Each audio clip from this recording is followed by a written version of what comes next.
Hello guys, welcome to Jayana voice over. குலதெய்வம் சீரீஸில் நம்ம அடுத்ததாக பார்க்க போகிறவங்க இசக்கி அம்மன். இந்த இசக்கி அம்மன் ஒரு ஊர் காவல் தெய்வமாக பார்க்கப்படுறாங்க.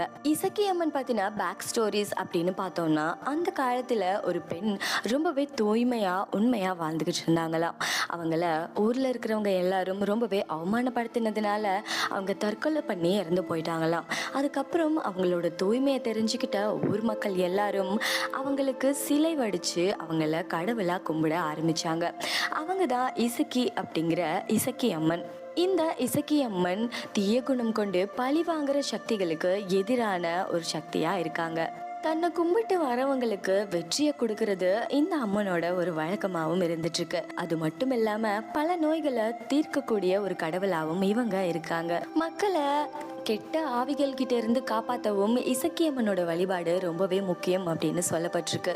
ஒரு வீடு செழிப்பா நோய் நொடி அண்டாம இருக்கிறதுக்கு இசக்கி அம்மன் ரொம்பவே உதவுவாங்களாம். இதை பத்தின உங்களோட கருத்துக்கள் என்னன்னு கமெண்ட் செக்ஷன்ல கமெண்ட் பண்ணுங்க. தேங்க்ஸ் ஃபார் வாட்சிங்.